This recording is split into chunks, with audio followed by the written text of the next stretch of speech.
Ladies and gentlemen, we're back in the studio with a good espresso for one more vocal analysis. And today, guess what? We are again listening to MAPHRA. What a fantastic singer. Amazing contributions to the world of rock voice. And yeah, I just get thrilled whenever I'm going to listen to something that I haven't heard yet from MAPHRA. And this time we're going to listen to Unethical, originally by Faouzia. I hope I'm pronouncing that right. And yeah, I never heard to Faouzia before. I don't know the song. And interesting enough, my first contact with the song will be through MAPHRA. And of course, I want to do that with you guys. If you're new to the channel, my name is Kailash. I'm a singer-songwriter and voice teacher. As a singer-songwriter, I'll invite you to listen to my latest single. It's called Canvas of My Soul. I'll ask my editor to show you a little bit of it right now. So look at my eyes, tell the canvas of my soul, and the winds are carrying me. And I'm about to release a new song. It's called Someone Else Already. This one is different. Softer, features more the piano. You might want to check it out, so stay tuned. As a voice teacher slash vocal coach, my work is focused on laryngeal biomechanics and physiology. Basically, what the muscles that we have inside our larynxes, they do in order to achieve the sounds that we have in contemporary singing. And that's also what will be guiding this analysis here. You'll be listening to MAPHRA and trying to understand what's happening at a physiological level so that we can also learn those behaviors and apply them to get similar sounds. If you want to become my singing student, check out the link in the description and you get all of the info on my online singing program, Building Your Voice. In there we cover a range of different topics inside vocal technique, how to belt, how to sing low notes, how to be really expressive with your voice through what we call passive vocal schemes, those soft techniques. Also how to use ornaments such as yodels, vibratos, runs. We have a complete module on vocal distortions, how to practice and apply them in a way that's not harmful for your voice. All of that and much more inside my singing program, Building Your Voice, so check the link down below. Now, without further ado, let's listen to MAPHRA singing Unethical by Faouzia.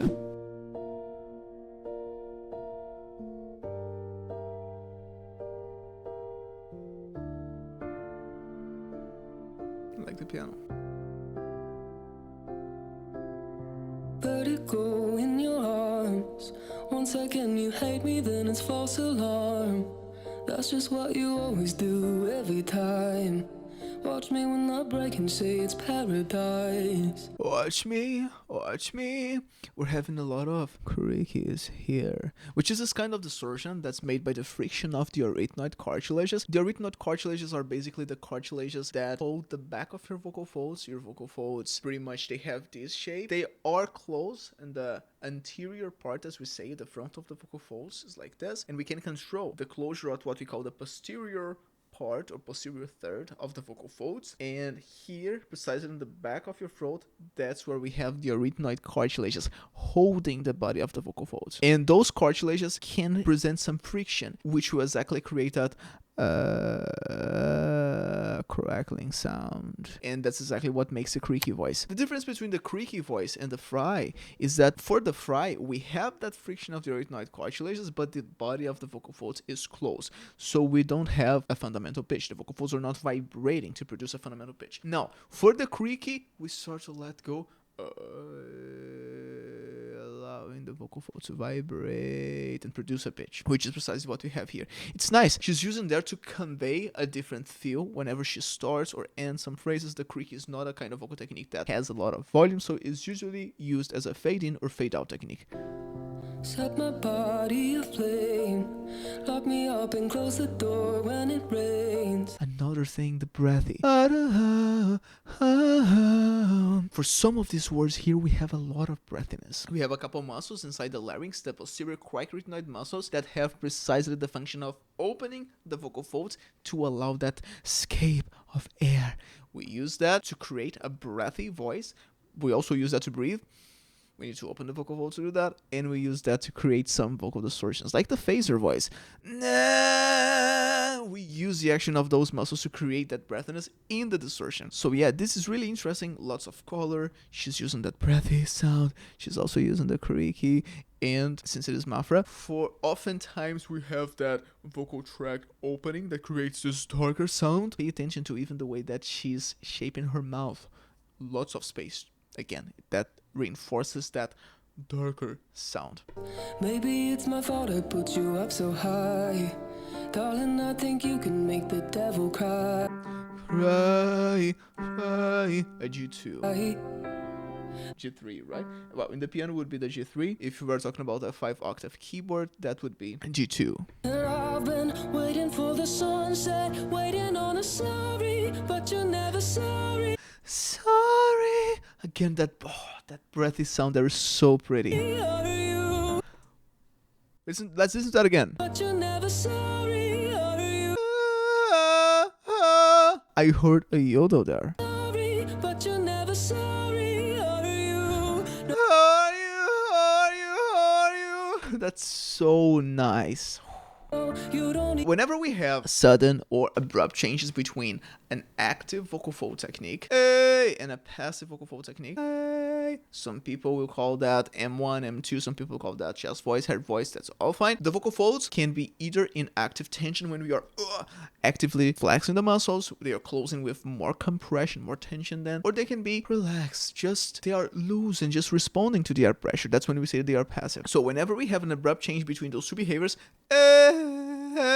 that's when we have a yodel, which is what happened there. When we want that to happen, we tend to call that yodel, or sigh or cry. And when we don't want that to happen at all, that's when we call that a voice crack. Of course, here she wanted that to happen. It sounds really, really good. It adds a lot to the emotion in the singing, and that's all vocal technique is about, expressing emotion through your voice. even care. How can you stand and watch while I'm breaking all my bones, trying to hold you close, got my heart right out. The transitions between active and passive. That's so nice. That's so interesting. Now, one thing that I want you guys to keep in mind is that when we are singing high, it doesn't have to be passive. When we are singing low, it doesn't have to be active. And that's the main problem with concepts such as head voice or chest voice, because when we think in terms of registers, we tend to think that whatever is higher should be always sang softly, and that's not the case at all. We can choose to activate the vocal folds when you're singing higher. I'm pretty sure that she will do more of that later on. Hey, this is an example. This is above the E4.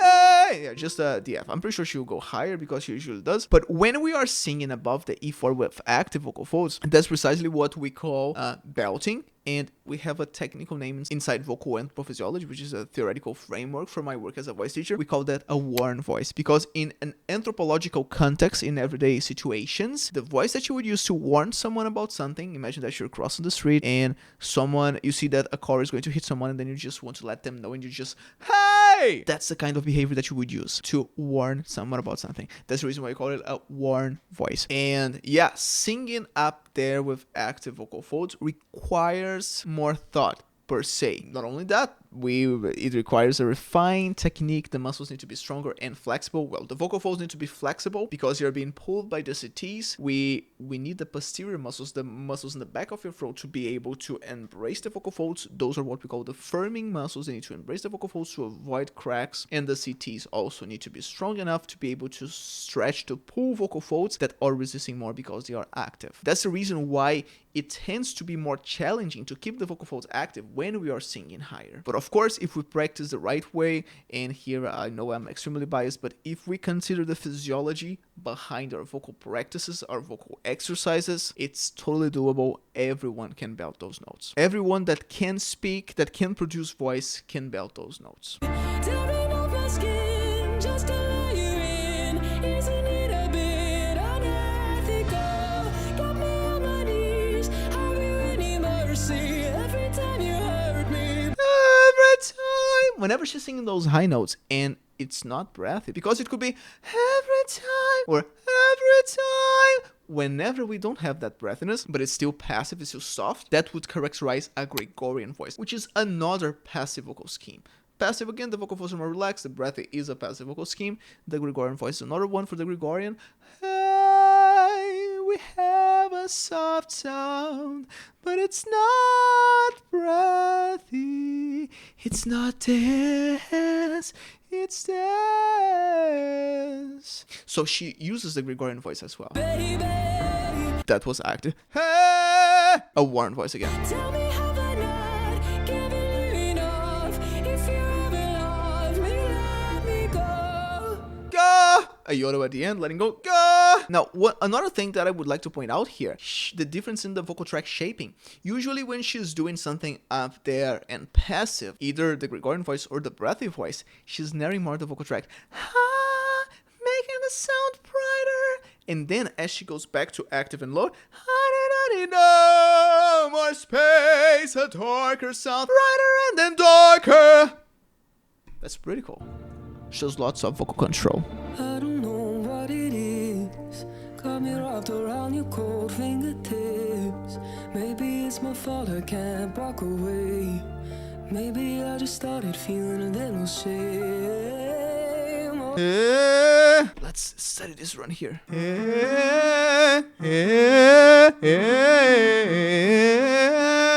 Pentatonic.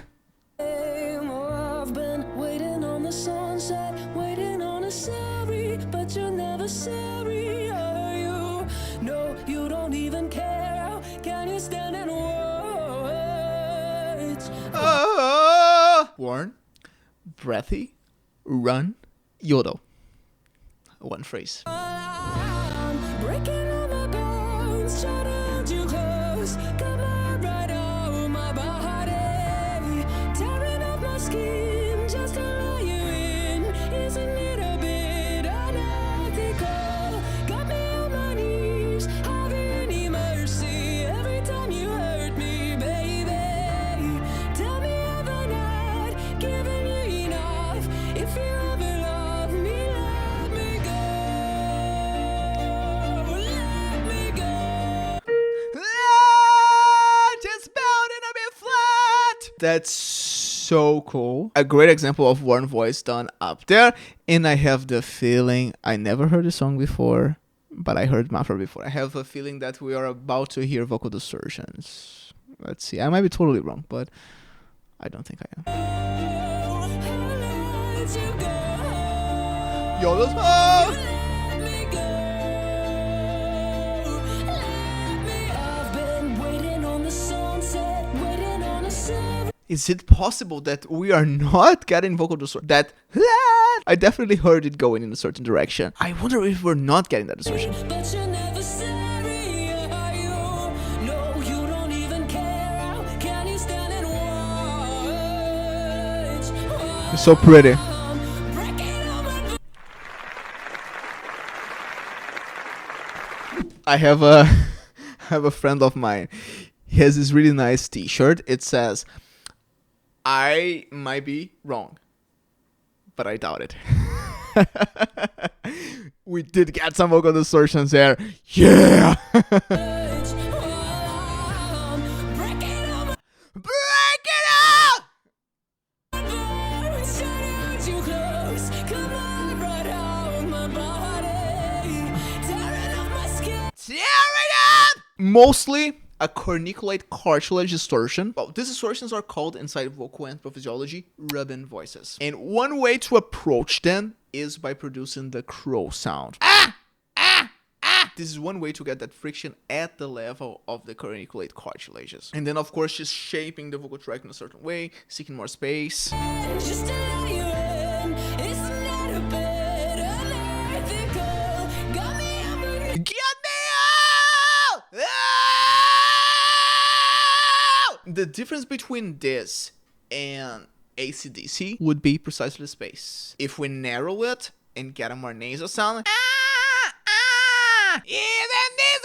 we go in a certain direction. If we start opening more space, then we go in another direction. Ethical, got me on my knees. Have you any mercy every time you hurt me, baby? Tell me if I'm not giving you enough. If you ever love me, let me go.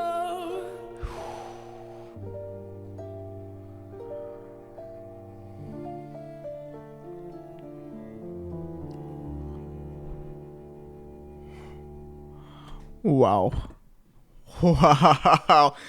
Ladies and gentlemen, MAPHRA being amazing. as always. Yeah, but of course, let me know your thoughts on the song, your thoughts on her performance, and of course your thoughts on my analysis here. Let me know if you want me to analyze the original song, Unethical by Faouzia. I'm really curious to listen to it. I don't know if she uses distortions as well, how she sings it, how the song goes, because I'm pretty sure that MAPHRA does her own take on this. And yeah, if you are curious about my own singing, sometimes you'll be listening to vocal coaches and wondering, okay, but how does this person sound when they sing for real? Then I'll leave a card up here for you to listen to my original music. Again, I'm about to release a new song. It's called Someone Else Already. If you want to learn each of these techniques, check out the link in the description to get all of the info on my online singing program, Building Your Voice, in there we cover each of these techniques and much more. Vocal distortions, how to properly warm up, how to properly breathe and support your voice. We talk about vocal physiology, we talk about active vocal schemes, passive vocal schemes. We have a vocal exercise library for you to practice each of the techniques that we cover in there, all of that and much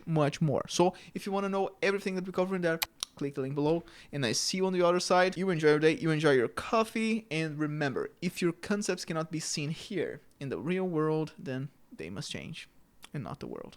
See you in the next one. So look at my